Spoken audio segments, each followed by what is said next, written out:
입니다. 잘 지내셨죠? 오늘 또 좋은 하루가 될 수 있도록 최선을 다해봅시다. 음료수 잘 마시겠습니다. 자, 오늘 347쪽부터 보려고 합니다.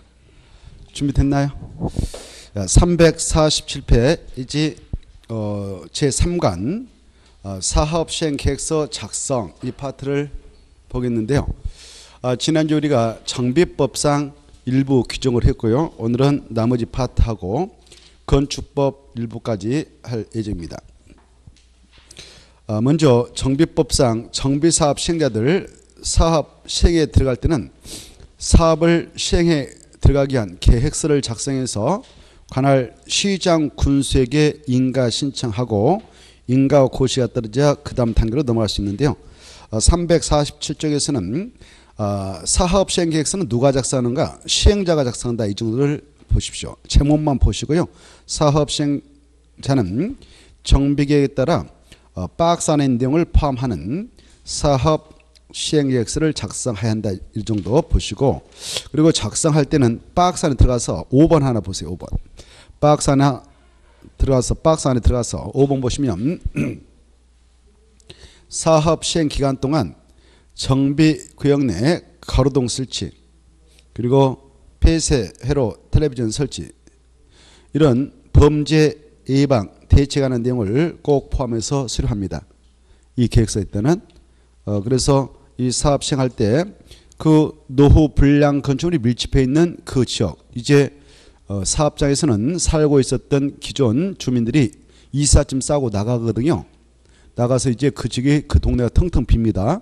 그러므로 그 사업을 하게 될 때 범죄 예방 대책은 이렇게 하겠습니다라는 내용을 꼭 포함해서 수립을 하게 됩니다.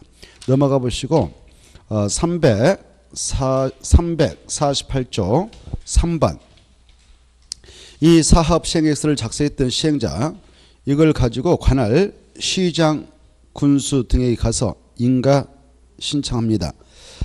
마지막 줄 가로 1번 보면은 사업 시행자 가로 건너뛰어서 사업 시행자 중 시장 군수 등은 제하고, 시장 군수 등이 인가권자니까 그네들이 시행자일 때는 자기한테 인가 받지 않고 사업 시행계획서 작성 고시하고 들어갑니다.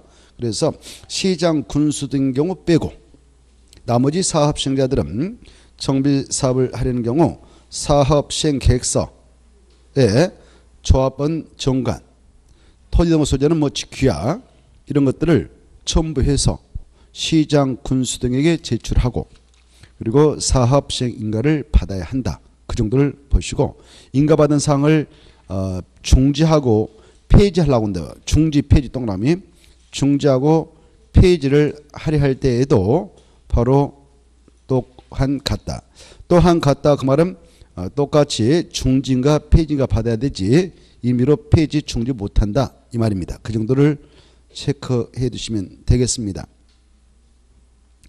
그 다음에 넘어가셔서 350페이지 가로 2번 보시면, 가로 2번 이 사업 시행 인가 절차 해가지고 이 시장 군수 등은 자기에게 인가 신청이 들어갔다. 그러면 며칠 이내 인가비를 결정해서 인가 신청했던 시행자에게 알려주게 되느냐? 60일 이 정도만 딱 봐두시고, 그 다음에 나머지 통과해도 됩니다. 한참 넘어서 보시면 352페이지 352페 보시면 저 하단부에 동그라미 5번이 있을 겁니다. 동그라미 5번하고 관련해서 좀 볼 게 있는데, 자, 시장 군수 등은 사업 시행자에게 지금 바로 사업 시행계획 인가 신청을 받았습니다. 그래 인가를 해 주려 할 때 그 사업장으로부터, 정비구역이라고 하는 사업장으로부터 200m 이내에 교육시설이 있다. 뭐 학교라든가 이런 게 교육시설 아니겠습니까? 그래 사업 신가를 내주게 되면 그 사업장에 있는 정비역 내 노후 불량식을 철거해서요 사업을 하게 되죠. 그래 함으로써 여러 가지 소음이 발생하고 먼지가 일어날 수 있어요. 그래서 교육시설에 여러 가지 영향을 미칠 소재가 있기 때문에 이 규정을 두고 있습니다. 정비구역으로부터 200m 수칙 받으시고 200m 내에 교육실이 설치되어 있는 경우는 해당 지방자치단체의 교육감 또는 교육장과 미리 협의를 하게 됩니다. 그래 교육장, 교육감이 당분간 좀 인가를 유보해 주세요. 우리 학생들 방학 때나 좀 그 시간 조정해서 공사를 진행해 나가도록 한번 시간을 좀 조정했으면 좋겠습니다. 이렇게 요청하면 그걸 반영해 주도록 하기 위해서 이 규정을 두고 있습니다. 협의를 꼭 해야 한다. 몇백 미터 있으면 꼭 협의를 해야 되는가? 200m 이 정도는 좀 눈으로 찍어 놓으시기 바라고, 오른쪽 넘으셔서 이 사업 시행과 내주기 앞서서 가로 3번. 자, 가로 3번 보면 범죄 예방이 나와 있죠.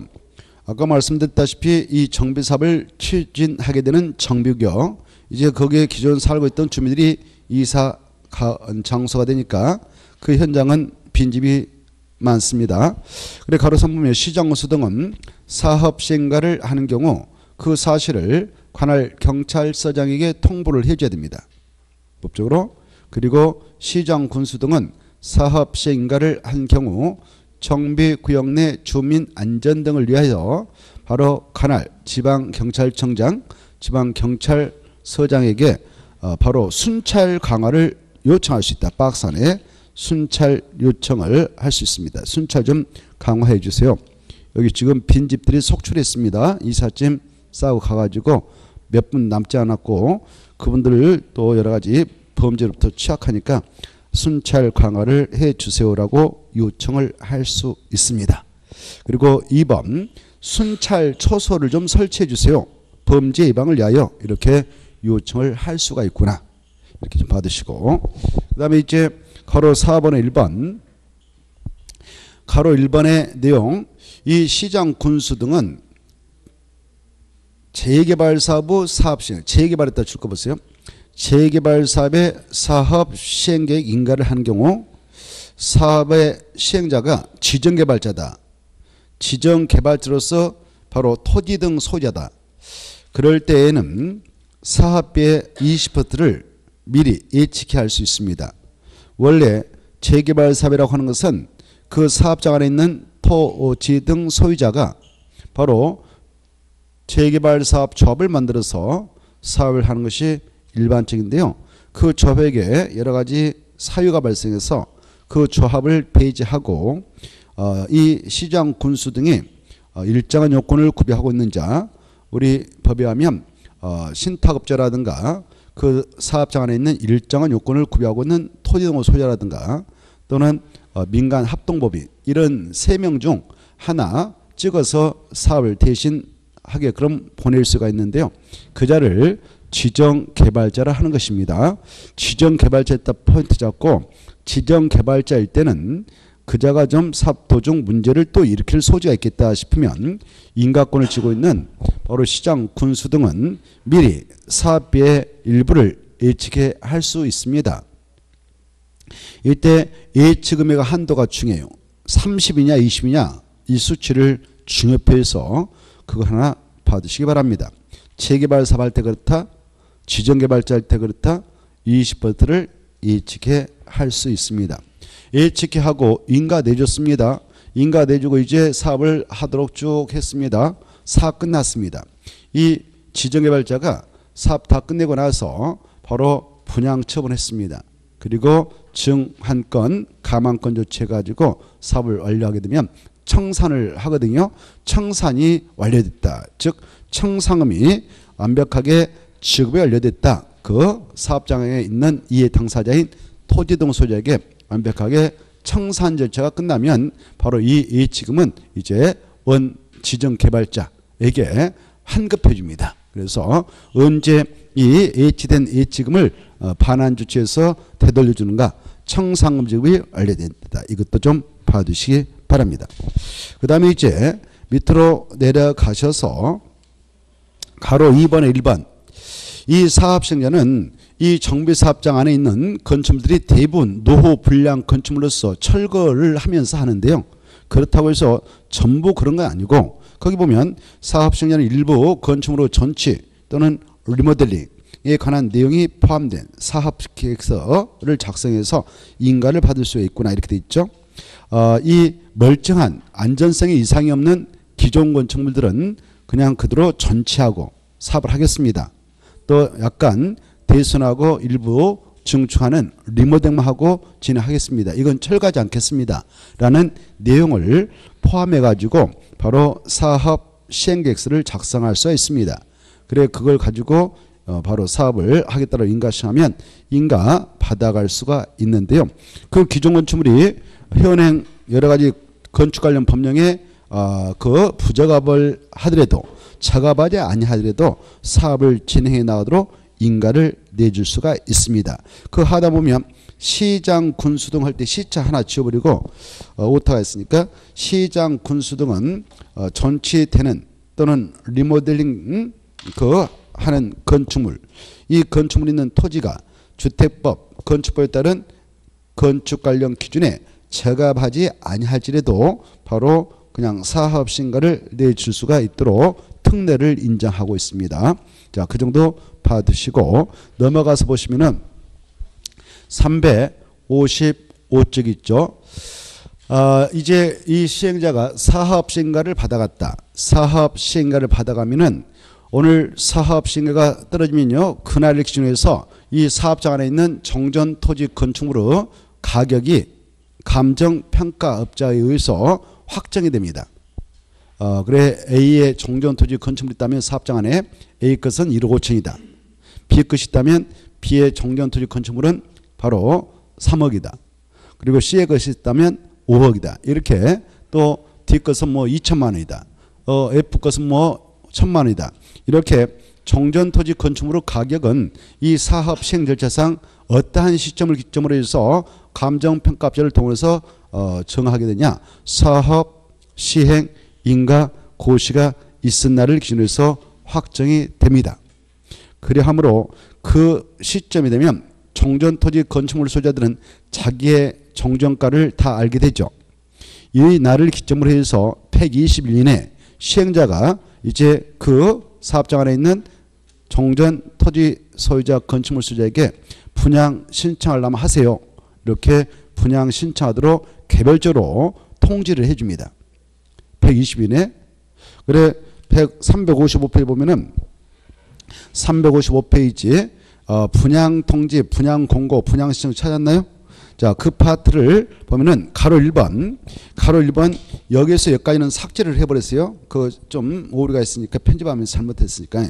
거기 보면 사업 시행자는 찾았죠? 사업 시행자는 사업 시행 인가 고시가 있는 날부터 거기서부터 밑에 하나, 둘, 셋, 넷, 다섯, 여섯, 일곱째 줄까지 삭제를 해버렸어요. 안 보이게. 싹 안 보이게 지우고 거기 보면 제 72조 있죠. 72조 거기서부터만 남겨놓으시고 그 위에 부분은 안 보이게 지워버리세요. 안 보이게. 이 부분 꼭 지우시고 355페이지 그 제 72조 분양 공고 분양 신청 그 파트 보이죠. 거기서부터만 남겨놓으시고 그 윗부분 안 보이게 완벽하게 삭제. 지웠나요? 지웠죠.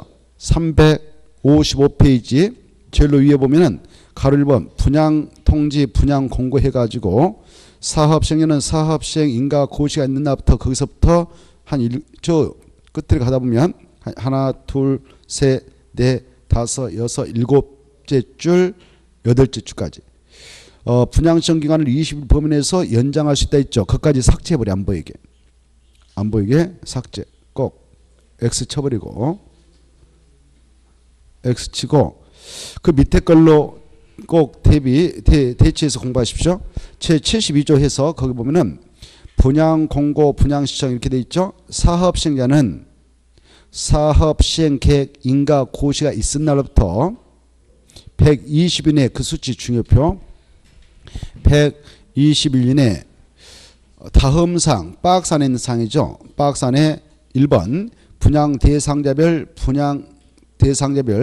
정전 토지 또는 건축으로 명세하고 거기다 줄 거 봐요. 1번 분양 대상자별 정전 토지 또는 그 건축으로 명세 그리고 사업 시행 계획 인가 고시가 있는 날을 기준한 가격 거기다 중요표.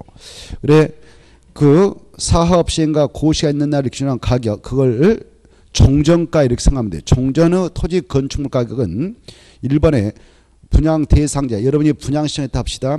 그때 종전 그 사업장 안에 있는 토지하고 건축물의 가격, 이 가격은 언제를 기준으로 한 가격이냐? 사업 시행 계획 인가 고시가 있은 날을 기준으로 한 가격. 이걸 그리고 밑에 분양 대상자별 분담금의 추산액, 그리고 3번 분양 시청 기간, 이 정도. 그리고 저기 분양 시청 기간과 장소, 이런 것들을 개별적으로 통지를 해줍니다. 자, 다시 위로 올라가서 보면 이 사업 시행자는 사업 시행 계획 인가 고시가 있은 날로부터 120일 내에 그러한 조금 전에 읽었던 그 박스 안에 있는 사항을 그 사업장 안에 있는 토지 등 소유자에게 개별적으로 이렇게 통지해 줍니다. 통지해 주고 분양 대상이 되는 대지 건축물의 내역 등을 바로 해당 지역에서 발간되는 일간시부터 공고를 해야 합니다. 이걸 분양 공고를 하죠. 그래 분양 공고할 때는 어떤 걸 공고하느냐? 분양 대상이 되는 대지와 건축물 이것이다. 그리고 바로 그 분양 대상을 하게 될 때 분양 대상 대지 건축물의 내역을 공고함과 동시에 분양 신청할 수 있는 장소, 뭐 기간, 이런 것들을 그 가로에 있는 내용을 싹 공고하는 겁니다.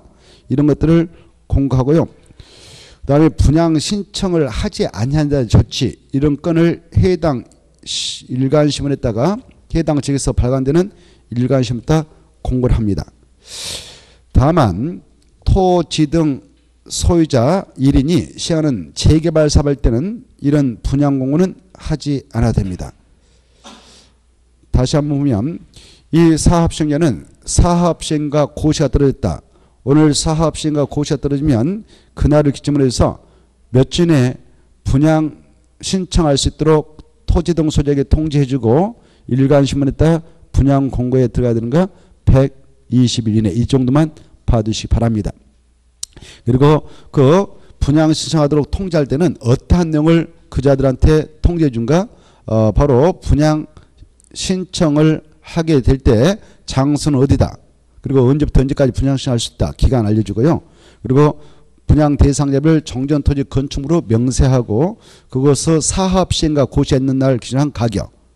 그리고 분양 신청을 하게 되면 분양 대상자별 분담금 추산은 얼마 정도 된다. 이런 것들을 개별적으로 통지를 해줘요. 통지를 받게 된 토지 등 소유자들은 분양 신청 기간이 정해져서 그네들한테 통지가 이루어지기 때문에 분양 신청 기간 내 분양 신청을 하는 것 자유입니다. 356쪽 보면 이 경우 그 말 나올 거래요. 이 경우 분양 신청 기간은 시행자가 그 사업장 안에 있는 아까 토지동 소유자한테 개별적으로 통지해 준다고 그랬잖아요. 그 분양 신청 기간은 그 통지한 날부터 거기다 동그라미 통지한 날부터 통지할 때 통지 앞에다가 토지 등 소유자에게 이렇게 써놓으십시오. 토지 등 소유자에게 그 사업장에 편입되어 있는 토지 등 소유자에게 통지한 날부터 30일 상 60일 이내의 범위에서 정해서 알려줍니다. 통지해줍니다. 다만 이 사업시행자는 관리청계 수립 지장이 없다고 판단하는 경우는 그 분양 신청 기간을 며칠 범위 내에서 한 차례만 연장해도 합법적이냐? 20일. 네, 분양 신청 기간은 토지 등 소유자에게 시행자가 통지한 날부터 30일 상 60일 범위에서 결정해서 알려주고 이 기간은 연장이 가능한데 며칠만 연장할 수 있냐? 바로 한 차례 20일을 연장해도 합법적이다. 이렇게 좀 체크를 해 두시면 좋겠습니다. 자, 그 다음에 쭉 내려가셔서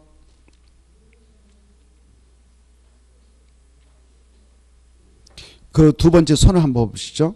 두 번째 선을 보시면 사업시행자는 정관 등으로 정하고 있거나 조합총회의 의결을 거친 경우 분양 신청을 하지 아니한 자와 분양 신청 기간 종료 이전에 바로 분양 신청을 철회한 자에 해당하는 토지 등 소유자에게는 분양 신청을 다시 하게 할 수도 있다.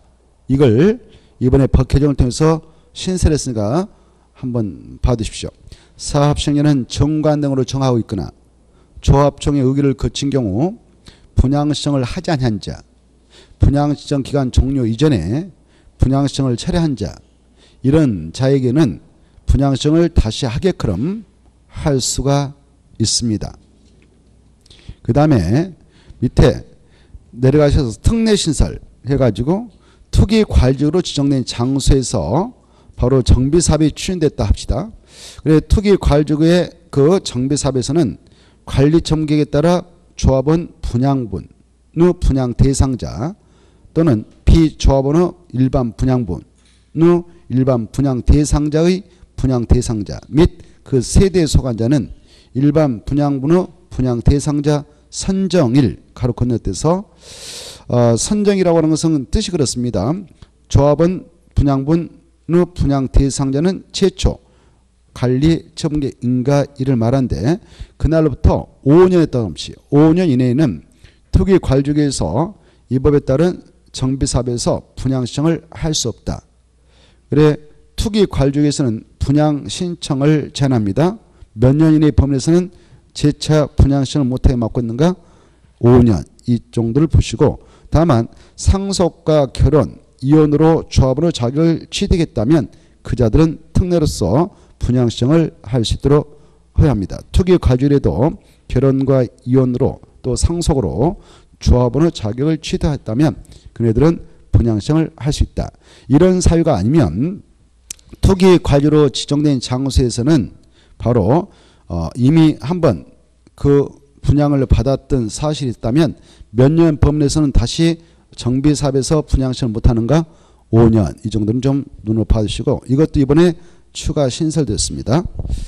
그 다음에 이제 밑으로 내려가셔서 가로 2번에 1번 이 대지라든가 건축물을 분양받으려는 토지동 소자는 분양신청을 하게 될 때에 분양신청 기간 내만 할 수 있는데요.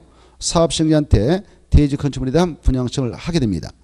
이때 분양신청을 해야 할 기간은 분양신청 기간이다 이거 받으시고 오른쪽 넘으셔서 동그라미 3번 동그라미 3번 보시면 이 재개발사업에다가 체크요. 재개발사업은 주로 상업적과 공업적에서 할 수 있습니다. 상업적과 공업적에서도 할 수 있습니다. 그래서 상가도 분양될 수 있어요. 상가 같은 것도 분양될 수 있는 사업이 바로 재개발 사업인데요. 이 재개발 사업의 경우는 토지 등 소자가 정비사업에 제공되는 정전의 토지 건축물에 의하여 분양받을 수 있는 것 외에 그래 자기가 그 사업장 안에 정전 토지 건축물을 가지고 있었기에 당연히 분양을 받을 수 있는 자격이 있습니다. 그 자기가 받아갈 수 있는 분양분 있잖아요. 그거 내에도 추가 분양을 받아갈 수 있도록 특례로서 인정합니다. 추가 분양을 어떻게 하면 추가 분양을 받아갈 수 있느냐. 바로 거기 보면 공사비 등 사업 시행에 필요한 비용의 일부를 부담하면 됩니다. 돈을 더 내면 됩니다. 사업 시행에 공사비 등 사업 시행에 필요한 비용의 일부를 부담하고 그 대지 건축물을 분양받고자 하는 때에는 분양 신청을 하는 때 그 사를 분명히 하고 그가 정전에 소유하던 토지 건축물의 그 계략적인 평가액 그때 계략적인 평가액 그 말 지워버리고 그 자리에다가 써봐요. 다시 불러드릴게요. 사업 시행 인가 고시가 있은 날을 기준한 가격 사업 시행 계획 인가 고시가 있은 날을 기준으로 하는 가격 사업 시행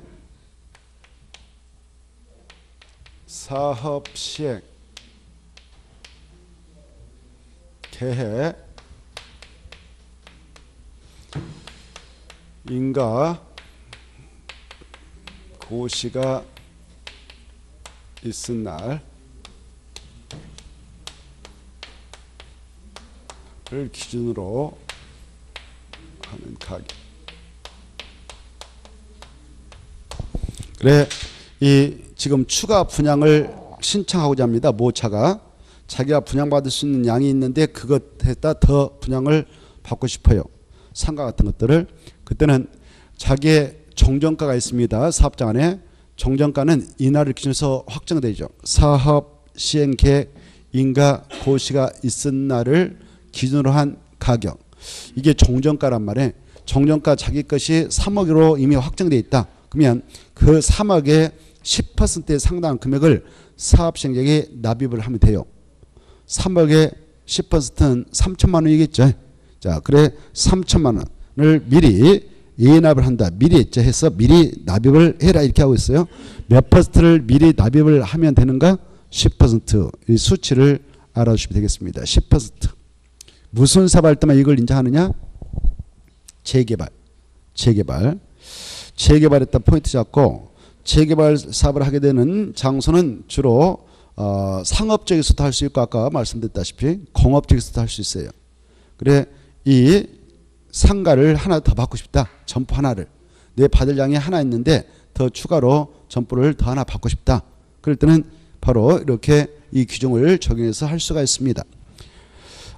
그래 납입을 해야 한다. 이 경우 그 금액은 납입하였으나 정해진 비용 부담을 정해진 시기에 납입하지 않는 자는 그 납입한 금액 비율에 해당한 만큼의 대지 및 건축물이 하나여 분양을 받을 수가 있다.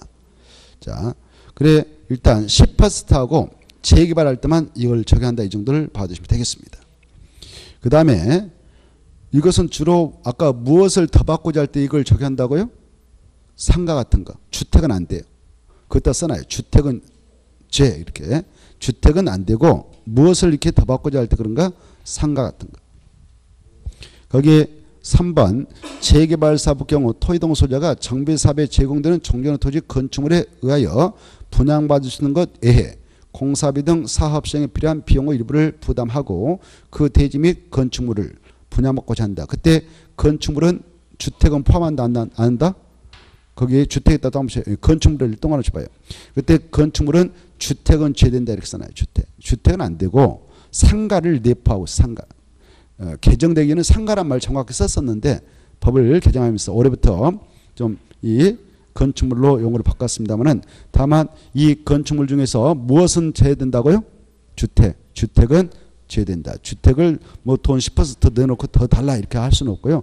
점포 같은 것을 그에 적용하고 있습니다. 자, 그 다음에 2번에 1번. 이게 또 개정됐습니다. 올해 동그라미 1번, 2번, 이거 3번을 잘 읽어두십시오. 그래 분양 신청을 하는 건 자유입니다. 여러분이 재개발을 하던 그 정비사업장 안에 정전 토지 건축물을 가지고 있는 자로서 바로 분양을 신청하는 것은 자유고요. 분양 신청을 하지 않으면 그 부동산 값은 받아갑니다. 부동산값. 그래 동그라미 1 보면 사업 시행자는 관리처분 계획 인가 고시가 된 다음 날부터 이 분양 신청 기간이 오늘로서 끝났다. 그러면 분양 신청한 자가 있을 것이고 분양 신청을 포기한 자, 했다 하더라도 철회한 자 이런 자들이 있을 겁니다. 그래 분양 신청 현황을 다 알 수 있습니다. 분양 신청 현황을 기초로 해서 분양을 해 주기 위한 계획서를 만드는데 그 계획서를 관리 처분 계기를 하고요. 이 계획서를 만들었던 이 시행자는 법적으로 관할 시장 군수 등한테 인가 신청해서 인가 고시를 받아야 이 관리 처분 계획이 확정됩니다. 확정되면 그 계획도만 정비사업이 완료 후 분양 신청자에게 바로 정비사업에 하여 만들어진 건축물과 대지를 분양해 나갈 수 있어요. 이런 그 관리처분계획 인가 고시가 있는 날 다음 날부터 그래 관리처분계획 인가 고시가 있는 날 다음 날부터 아까 분양 신청을 하지 아니한 자들 분양 신청했다 철회한 자들 분양받고 싶었지만 분양 대상이 제외된 자들 이런 자에게는 바로 보상을 해서 줍니다. 그걸 선실보상이라고 하는데 그때 선실보상을 해주기 위한 절차에 들어가게 돼요. 그 선실보상을 하기 위한 절차를 언제 이내에 들어가도록 됐냐? 바로 관리처분계획 인가 고시가 된 다음 날부터 90일 이내에 착수를 하게 돼 있어요. 90이라는 수치를 깔았어요. 앞에 있는 관리청계 인가 고시가 있는 날 다음 날부터 거기서부터 줄 거예요. 그날부터 시작해서 90인의 박스 안에 있는 자와 미리 바로 손실보상 협의를 1차적으로 합니다. 누구냐? 박스 안에 보니까 분양 신청을 하지 않는 자, 분양 신청했다가 기간 종료 이전에 분양식을 철회한 자.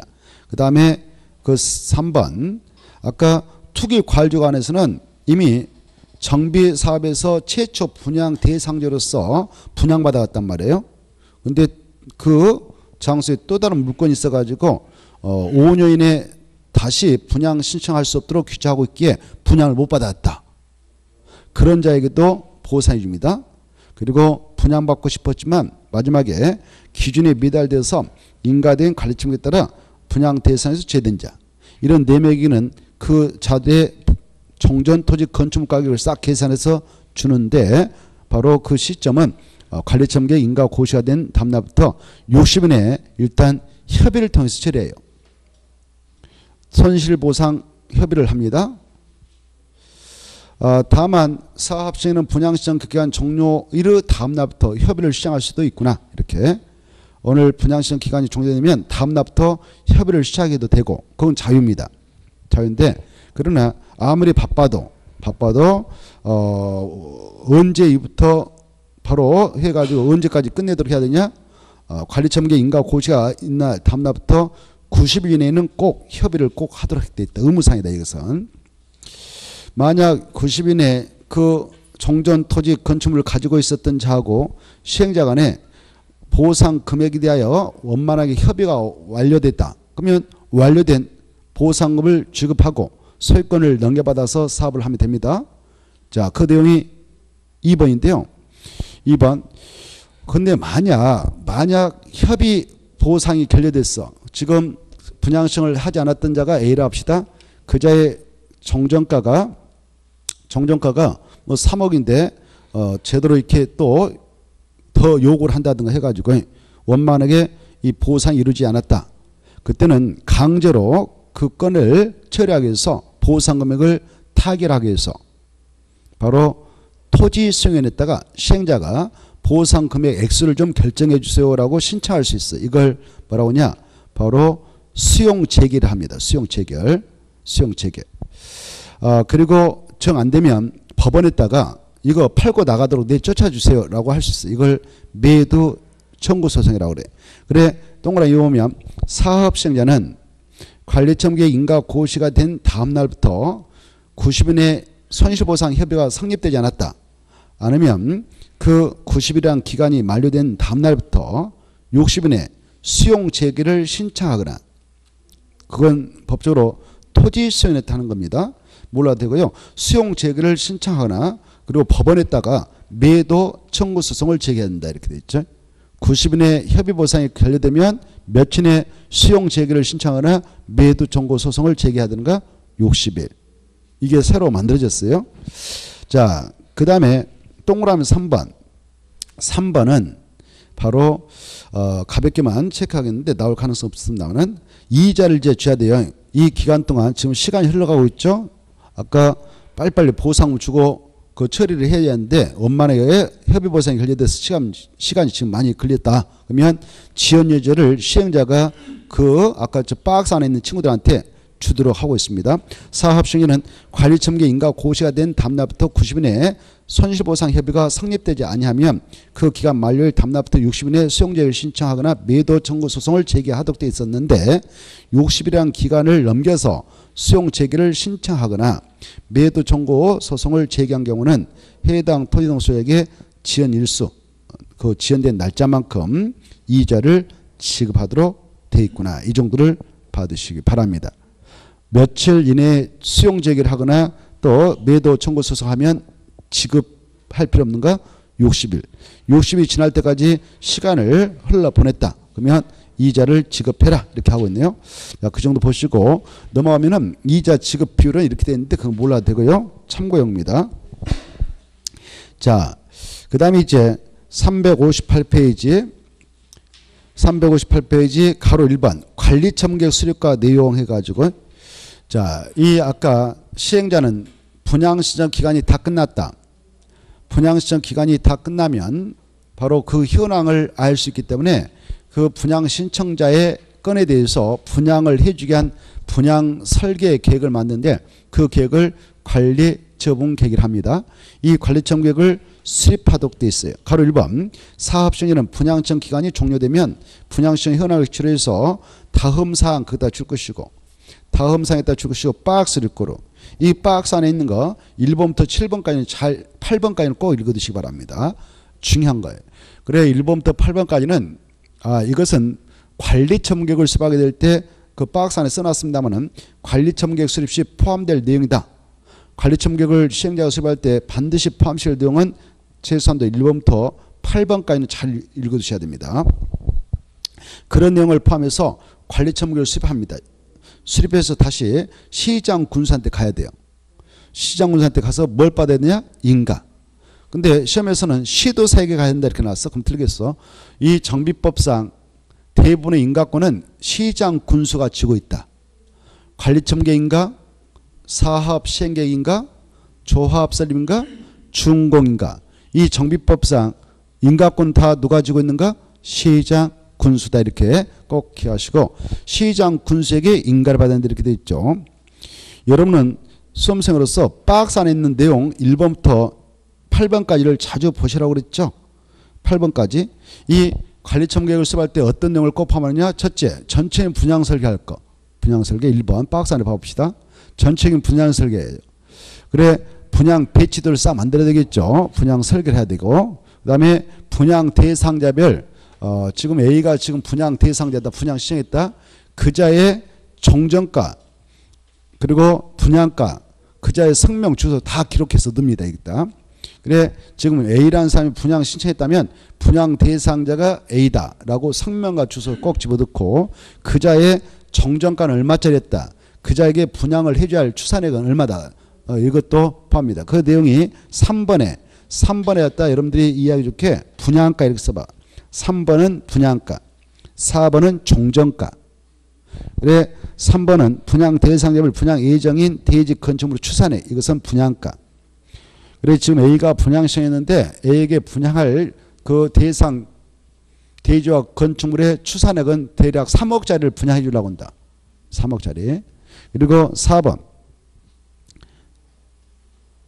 아니라 5번. 5번은 종전가 이렇게 써봐요. 5번은 종전가. 4번이 아니라 5번. 5번 종전가. 지금 A가 분양 대상자인데 분양 시장에서 분양을 받고자 하는 대상자인데 그자의 종전 토지 건축물은 뭐뭐 있었다. 그것의 가격은 얼마다. 그 가격을 약자로 종전가라 해요. 그 가격은 언제를 기준해서 정해놓고 있냐. 사업, 시행, 계획, 인가, 고시가 있은 날 기준한 가격으로 확정해 놓습니다. 자, 그 종전가. 그래서 3번하고 5번을 비교해서 청산물 계산하거든. 분양가 추산액이 3억짜리 했다. 종전가 1억 5천짜리 가지고 있었다. A가. 그러면 1억 5천에 청산을 내야 된다. 이렇게. 또 종전가가 5번. 종전가가 5억 했다. 분양 추산액이 3억 했다면 너는 2억을 받아가도 된다. 이렇게 그 근거 자료가 되도록 3번, 5번을 꼭 포함해야 됩니다. 그리고 4번은 보류지 등의 명세와 추산액을 담아라 이렇게 돼 있죠. 그 관리청계 만들 때는 일단 그게 조합이 사업을 한다 그러면 사업장 안에 편입되어 있는 토지 소유자, 건축물 소유자가 분양을 받을 수 있거든요. 그걸 조합원의 분양분이라고 그래. 조합원의 분양분이 있고요. 근데 바로 조합원의 분양분뿐만 아니라 남은 게 있다. 그러면 일반 분양분도 있을 수가 있어요. 그래서 어떤 것은 일반 분양분인가 이런 것들을 정확하게 바로 표시를 해줘야 됩니다. 그리고 4번은 기업형 임대주택 이렇게 되는데 기업형이란 말 지워버리고 기업형이란 말 다 지우고 이 정비법을 공부할 때는 뭘로 수정이라고 했냐?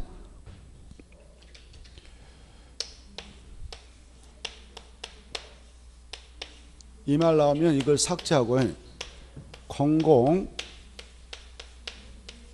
지원 민간 이렇게. 그래 공공 지원 민간 임대택은 어떤 것이 있는가 이것도 관리처분에다 확실히 정합니다. 몇 동에 몇 동해 몇 호 몇 호 몇 호는 기업 공공지원 민간 임대토로 쓸 것이다. 이렇게. 그리고 그 다음에는 통과하시고 6번 하나 봅시다. 정비사비가 총 얼마 들어간다. 뭐 천억 들어간다. 이것도 꼭 가르치면다 집어넣고. 그 다음에 7번 분양, 이거 7번이 잘 나와요. 분양 대상자의 정전토지 건축물. 지금 A가 지금 분양 신청을 했는데 그자의 정전토지 건축물에 관한 소유권에 뭐 전세권이 있는가, 임차권이 있는가 이런 걸 싹 조사해서 가르침에다 포함해야 됩니다. 시행자는 의무적으로. 그래야 시장군사한테 가서 인가 신청하더라도 인가를 받을 수가 있어요. 그리고 시험에서 어떻게 나오냐면은 7번 분양 대상자의 정전토지 또는 정전 건축물에 관한 소유권의 권리 명세는 관리청계 내용에 포함시키지 아니한다 이렇게 나왔어. 맞아 틀려요? 지금 우리는 관리청계 만들 때에 시행자가 관리청계 수립할 때 반드시 포함시켜야 할 내용을 지금 우리가 읽어보고 있습니다. 그래서 이런 것들을 써놓고 관리청계 수립 시 포함되어야 한다. 그럼 맞은데 포함시킬 필요 없다. 이렇게 나와. 그러면 틀려요. 꼭 조사해서 포함해가지고 가야 돼요.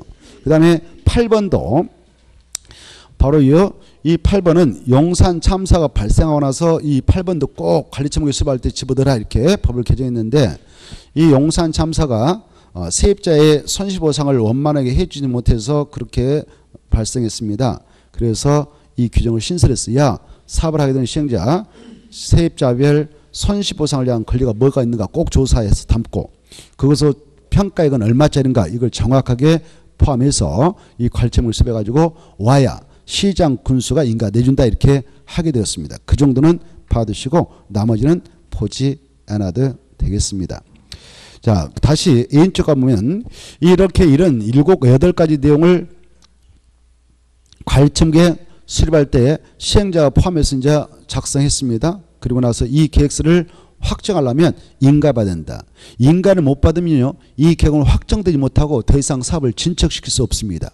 인가 받으면 이 계획은 확정되고 다음이 정비사업이 다 종료됐다. 정비사업에 하여 탄생된 대지와 건축물이 있다. 그러면 이 정비사업에 의해서 새로이 조성된 대지와 건축물은 반드시 이 인가 받아서 확정된 관리청계에 따라 분양을 해주도록 구속을 당합니다. 구속을 당해. 그만큼 중요한 계획이 관리청계획이에요. 관리청계획.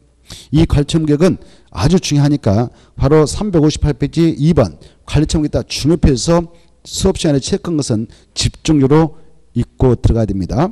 그리고 이제 관리청계획을 수립했다면 바로 인가를 받게 된다고 그랬죠. 인가 받은 내용을 변경한다. 폐지하려고 한다. 중지하려고 한다. 그 옆에 보면 관리청계획을 변경하거나 중지하거나 폐지하려고 한다. 그때도 또한 같다. 그 말은 또 인가받아야 된다. 그 말. 또한 같다. 그 말도 읽어두셔야 돼요. 또한 같다는 것은 뭐다고요? 인가받아야 된다. 그래 그 박스에 보면 있죠. 박스에 왼쪽에 아까 원점으로 하셔서 가로 1번 관리청계획 수립과 내용에서 아까 읽었던 내용 관리청계획을 변경하고 중지하고 폐지하려는 경우도 또한 같다 이렇게 되어 있죠.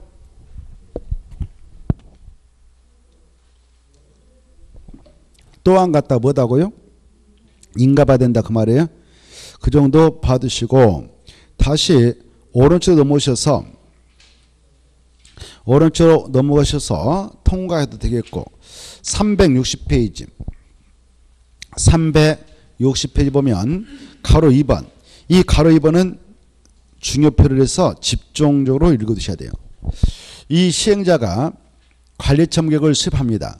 수립할 때 자기 마음대로 수립하면 여러 가지 문제가 발생합니다.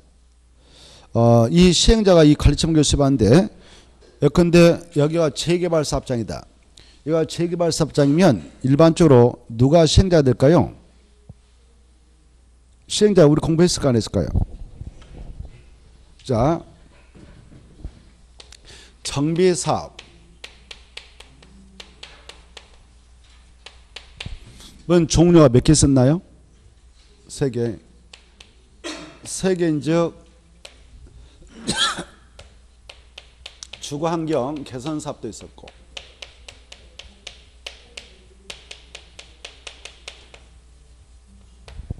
그 다음에 재개발 사업도 있었고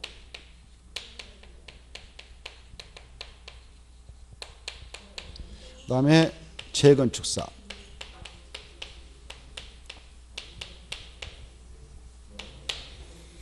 이렇게 있었죠. 이 시행자를 지난주에 공부했습니다. 정비사업별 시행자. 이 주관경 개사업은 일반적으로 이자가 해주죠. 시장 군수 등에. 그리고 바쁘시면 사업 시행자를 지정해서 시행케 한다고 그랬죠. 사업 시행자를 지정해서 네가 사업을 해라 이렇게 지정해서 시행케 한다고 그랬죠. 이때 누구 중에서 사업 시행자를 지정해서 사업을 시행케 할 수 있냐? 바로 토지주택공사 등이라든가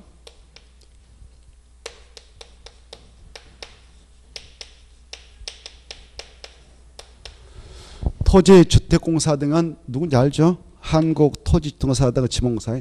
그 다음에 국가라든가 지자체 공법인이 출자 비율 50% 초과해서 만든 법인이 이걸 공법이라고 했어요. 공법인.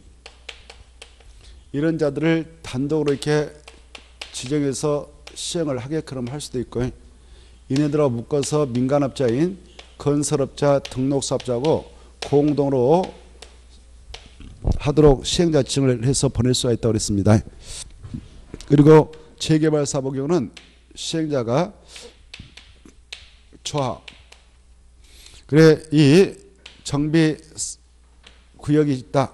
정비구역이 있다면 이 안에 있는 토지 등 수자 만든 조직이 조합이라고 했죠. 조합을 만들어서 할 수도 있고, 그 토지 등 수자 20명 미만 조그만 소규모 장소에서는 토지 등 수자 직접 할 수도 있다고 그랬죠. 그리고 이 사업은 조합이 만들어져서 재건축 사업자 이자들이 한다고 그랬죠.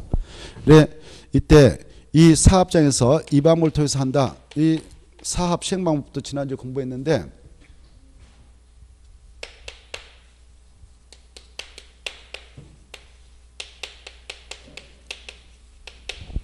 사업 시행 방법, 주관경 개사업은 사업 시행 방법 몇 가지 있었나요? 5개? 생각나죠? 5개가 있었는데, 스스로 계량 방법,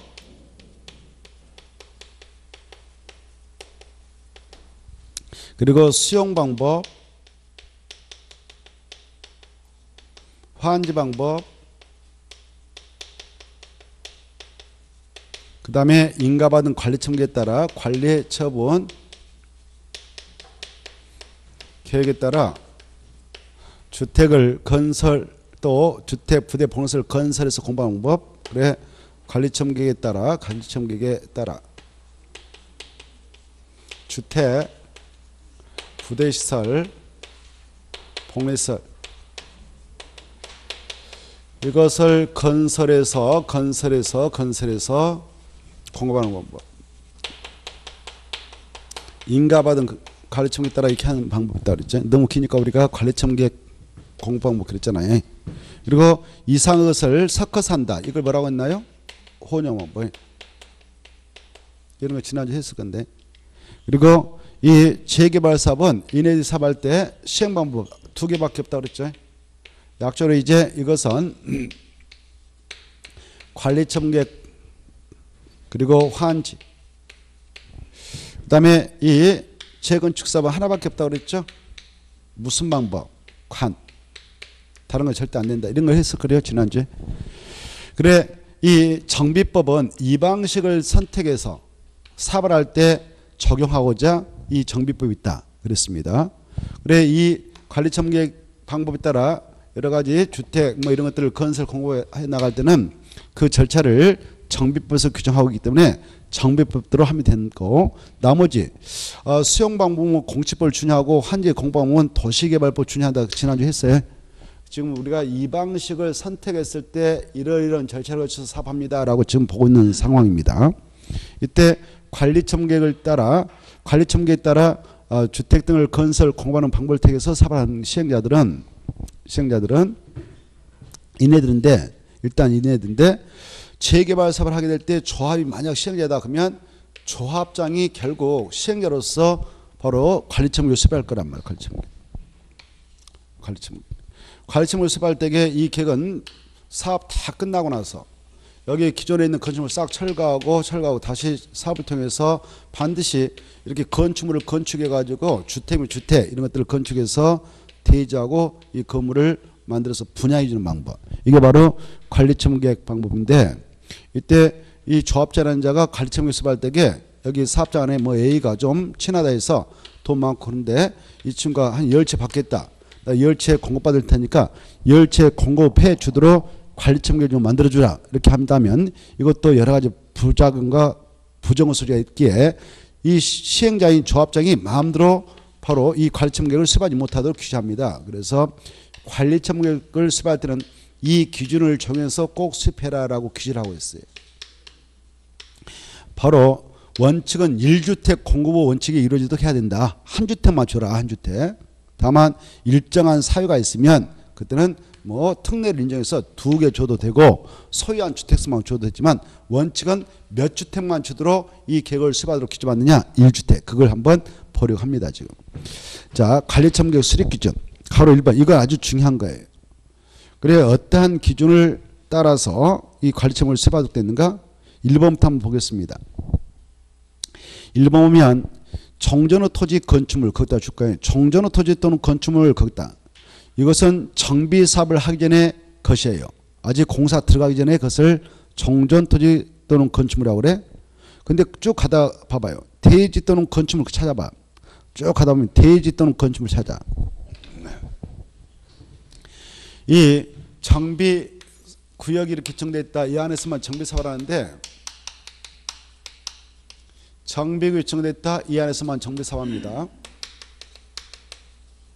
이때 정비 사업을 착수하기 전에 여기에 있는 것들이 A 것이 있다, 뭐 건축물이 있다, B 것이 있다, 이렇게 건축물이 있다, C 것이 있다, 건축물이 있다. 그러면 이 정비 사업을 착수하기 전에 여기에 있는 것들을 표현할 때 이렇게 종전 토지 또는 건축물. 이건 공사하기 전의 것이에요. 근데 이제 시행자 들어갔어. 시행자가 시공역 투입해서 시행자가 바로 정비사업을 해. 정비사업 할 때 이거 싹 철거해. 철거하고 싹 밀어버리고 깨끗이 치워버려. 포크를. 그리고 나서 땅을 만들어 이렇게. 이렇게 정비사업에 하여 조성된 토지를 뭐라고 했습니까? 대지 그랬어요. 대지. 그 대지에다 정비사업을 통해서 건축물 만들지 않겠습니까? 그걸 건축물 그래. 그래서 이 법을 공부할 때 대지 또는 건축물 하면 정비사업을 통해서 만들어진 새거. 정전 토지 또는 건축물 이 말 하면 아직 정비사업을 하기 전에 헌 것. 이렇게 용어를 구분하면서 접근하면 이 내용들이 쉬워져요. 자, 그래서 1번 이 시행자가 관리청구를 수립하게 될 때는 분양을 해주기 위한 계획을 만들 때는 정전 토지 건축물의 세 가지를 고려해야 돼. 여러분이 지금 이 사업장에 정전 토지 건축물을 가지고 계셨다. 그래서 시행자한테 분양 시행했다. 그러면 시행자는 그 정전 토지 건축물의 세 가지를 고려해서 분양을 해주게 되는 대지 건축물을 확정해 줘야 돼요. 세 가지가 무엇이냐? 기억해야 돼. 약조로 뒤에서부터 앞으로 가면 환이면 이렇게 돼. 머리자 따가지고 환이면 환경, 이용 상황, 면적, 이용 상황, 환경 세 가지를 고려합니다. 환이면 이렇게 뒤에서 앞으로 가면 발음이 빨라져요. 그래서 환이면을 고려해서 이 정비사업에 의하여 만들어진 대지와 건축물이 균형 있게 분양 신청자에게 배분되도록 관리청구를 만들어야 됩니다. 이걸 관리청구 수립 시 고려할 세 가지 사항이다 그래요. 세 가지 사항. 우리가 지지난주에 도시개발법상 환지 방식을 적용하는 사업장에서는 환지 처분을 해주기 위한 계획으로서 환지계획을 시행자가 작성하게 되는데요. 환지계획을 작성하게 될 때는 바로 정전후 토지하고 환지의 7가지를 종합거려서 환지계획을 작성해 나가는 것이 원칙이라고 그랬죠. 7가지 뭐였냐? 위지면 토수리환. 생각나요? 그것다 써놓으세요. 자, 그래서 이것은 세 가지에다 중요해 놓고 이것은 무슨 계획을 수립할 때 고려 대상인가? 관리청구계획. 관리청구계획은 세 가지를 고려해서 하고, 근데 아까 환지계획을 작성할 때는 몇 가지를 고려해서 정하는 것이 원칙인가? 환지계획은 7가지. 여기까지. 환지계획 작성 시 고려사항 그다 참고표가 비교표에서 환지계획 작성 시 고려사항 환지계획 작성 시 고려사항 7개 썼나요? 거기다 써요. 249페이지 참조 그랬잖아요. 249페이지 참조 249페이지 참조 249페이지 참조. 그래 복습할 때는 꼭 비교하면서 공부하셔야 환지계획을 작성할 때는 7가지를 고려하죠. 정전토지하고 환지의 위치, 지목, 면적, 토질, 수리, 이용상, 환경. 근데 정비법상 관리처분계획을 수립하게 될 때는 몇 가지를 고려하냐? 3가지. 이렇게 비교하시고 2번 이 시행자는 관리처분계획을 수립할 때 그 사업장에 지나치게 좁거나 지나치게 넓은 토지 건축물 거기 토지 건축물에다 줄 거 봐요. 2번 토지 또는 건축물 이건 새 거예요? 헌 거예요? 헌 거예요? 정비사업을 하기 전에 헌 거란 아직 공사 들어가기 전에 헌 것. 토지 또는 건축물은 바로 넓히거나 좁혀 대지 건축물이 적정 규모가 되도록 한다 이렇게 돼 있죠. 대지 또는 건축물에다 줄 거 봐요. 대지 또는 건축물 뭐예요? 새 거죠. 정비사업에 의해서 탄생한 거죠. 그래서 이렇게 적정하게 더 키우기도 되고 줄여도 돼요. 이걸 중환권 감환권 그래요. 그래서 시행자는 더 여러분이 그 사업장 안에 예컨대 종전에 종전가 토지 건축물 1억짜리 가지고 있었다. 그러면 시행자는 그냥 1억짜리 만들어준 게 아니고 정비사업에 의해서 대지 건축 만들어줄 때에 3억짜리를 만들어줄 테고 여러분이 종전의 토지 건축물 5억짜리 가지고 있었다면 5억짜리 만들 필요 없고 그 3억짜리 만들어줘야 된다. 이걸 줄여서 넓혀서 만들어서 분양을 해 나가도록 관리처분을 만들 수가 있습니다. 이걸 학문상 이렇게 1번은 적절하게 주는 거에 적응환권 이렇게 표현할 수 있고 2번은 증환권도 할 수 있고 더 늘려서 만들어서 줄 수 있고 줄여서 줄 수도 있어요. 이걸 감환권이라고 그래. 그 차익은 청산금으로 주고받고 끝내버리면 돼요. 그래 적절하게 준다. 1번 종전의 3가지 고려해서 새롭게 만든 대지 건축물이 배분되도록 하는 걸 이걸 적응환권 하고 2번은 증환권 감환권 할 수 있어. 더 넓혀서 만들어줘도 되고 사업을 통해서 더 줄여서 좁혀서 적게 만들어서 줘도 괜찮습니다. 이걸 증환권 감환권 그래. 그 차익이 발생하면 바로 청산해서 주고받으면 끝납니다. 3번도 잘 나와요. 이 시행자는 직권으로 그 사업장 안에 지금 A가 분양시했는데요. A 거 보니까 너무 좁아. 너무 좁은 토지 건축물. 너무 좁은 토지 건축물은 바로 현금으로 그냥 청산해도 돼요. 마지막에. 그래서 분양 신청이 들어도 분양 대상에서 제해버릴 수가 있습니다. 법적으로. 너무 좁은 토지 너무 좁은 건축물을 취득해서 가지고 있는 자 정비구역 지정 후 분할된 토지를 취득한 자에게는 현금으로 청산할 수 있다 없다? 있다. 분양 신청하더라도 배제해도 된다 그 말입니다. 4번은요. 재해상, 위생상 위해를 방지하기 위하여 토지의 규모를 조정할 필요가 있을 때에는 너무 좁은 토지를 넓혀 토지를 가름하여 보상하거나 또 바로 건축물 일부와 그 건축물 있는 대지 공유를 구별할 수 있다. 이걸 바로 환권 부지점. 아예 안 줘도 되고 청산해서 줘버리고 또 필요하다면 입차원권 해줄 수 있다. 입차원권.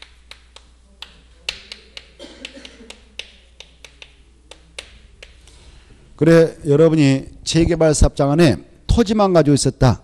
그러면 꼭 정비사업을 통해서 토지 만드는 게 아니고 건축물하고 주택하고 땅에 대한 것을 준다 이 말입니다. 이걸 입차원권이라고 그래. 입차원권. 그렇게 이 관리처분을 만들 때 시행자는 할 수 있는 권한이 있습니다.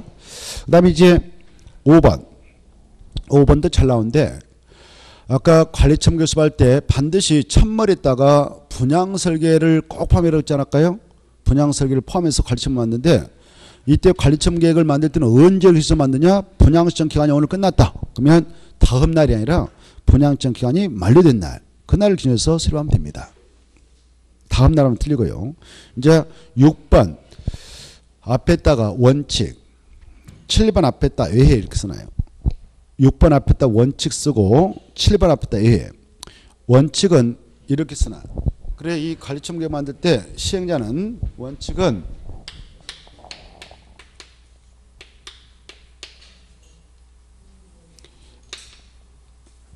일주택 공급을 하도록 가르침 만들어야 돼. 1주택 공급.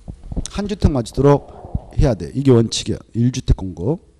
근데 외해는 바로 2주택을 줘도 되고 외해는 2주택을 공급해도 되고 더 많이 줘도 돼요. 뭐 3주택을 줘도 되고 소양. 이게 이제 외해란 말이에요. 그래 원칙은 몇 주택만 공급이 이루어지도록 이 가르침을 습해야 된가? 1주택. 근데 외해도 있다. 그러니까 6번 보면 그 사업장 안에 여기가 재개발 사업장인데 한 세대 엄마 아빠 딸 아들이 같은 세대로 돼 있어요. 그 사람들이 바로 한 사업장 안에 하나 그 이상의 주택을 하나 이상의 주택 또 하나 이상의 토지를 가지고 있어요.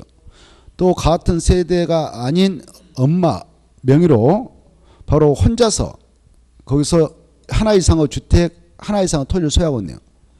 그래도 몇 주택만 주도록 가르침을 만들었냐? 1대.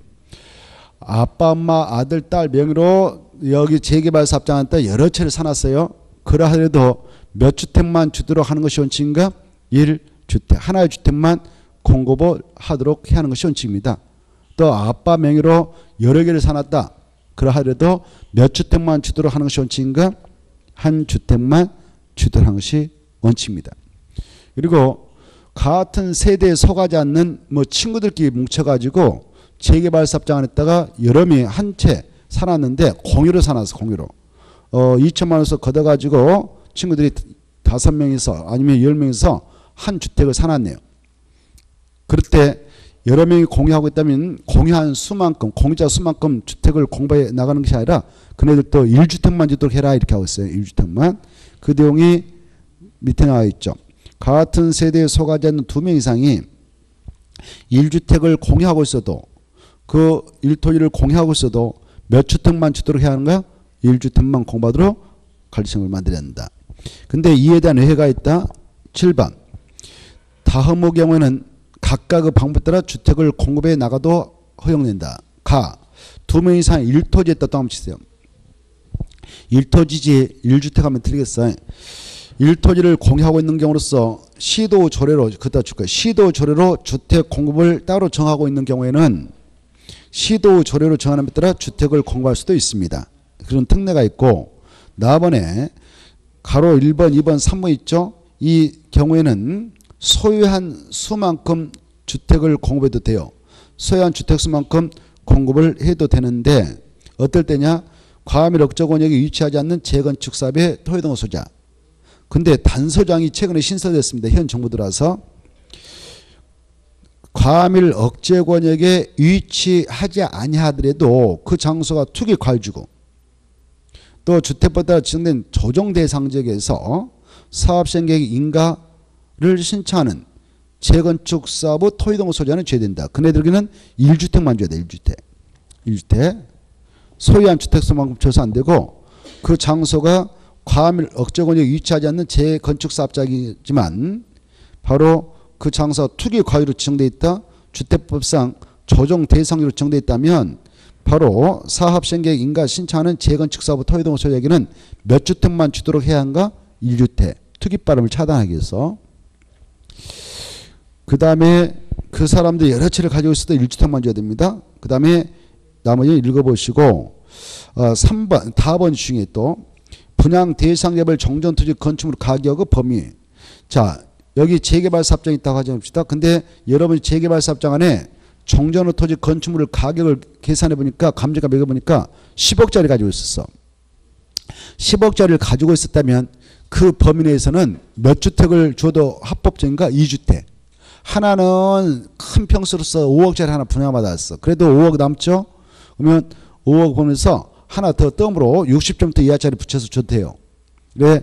정정가격 범위 내에서 몇 주택을 줘도 괜찮은가? 2주택. 그 중에 하나는 소형을 줘야 돼. 60점대 이하짜리. 그리고 여러분이 그 재개발 사업장에 종전에 큰 평수에 살았어. 60평에서. 그걸 주거 전용면적이라는데 주거 전용면적 60평에서 살았다면 이번에 분양받아갈 때에 40평짜리 하나 받았다면 덤으로 60평부터 이하짜리 소형 하나 더 받아갈 수 있어요. 합법적. 그래서 합해서 2개까지 받아도 된다 이렇게 하십시오. 그 다음에 라번. 이 과밀 억저권역에서 재건축 사업을 한다. 재건축 사업을 한다. 이건 박근혜 정권 시절에 도입했어요. 이게.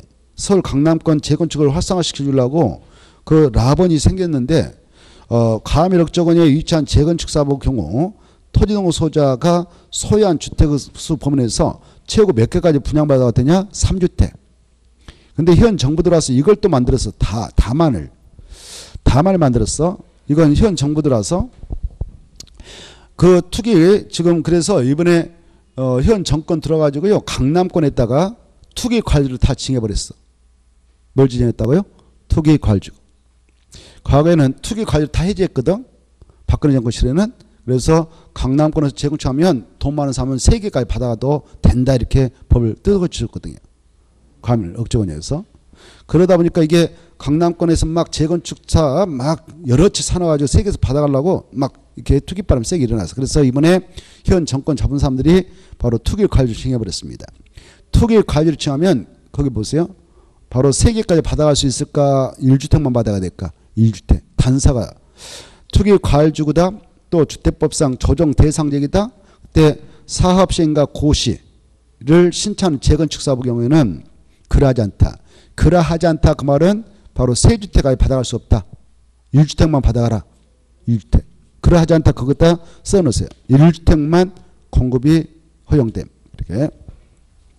거기가 과밀 억저권인데 과밀 억저권인데 투기 과유로 묶였다. 투기 과유로 묶이면은 재건축 사업 할 때에 몇 개만 받아갈 수 있다고요? 한 1주택. 투기 과유주가 아닌 과밀 억저권에서 재건축이 일어났다. 그러면 최고 몇 개까지 받아가도 된다? 3개. 그리고 아까 투기 과유주거나 조정 대상자 이 장소가 아니면 과밀 억저권도 3개가 받아갈 수 있지만 그 장소가 과밀 억저권이면서 투기 과유로 지정되어 있다든가 조정 대상으로 지정되어 있으면 1주택밖에 분양 못 받아 한다. 이렇게 단서장을 올해는 중요시해서 여러분이 공부를 해 두셔야 돼요. 단서가 시험에 나오니까 그래. 현 정부에서 만들 거다. 여기까지 하고 잠시 쉬었다가 이어서 보도록 하겠습니다.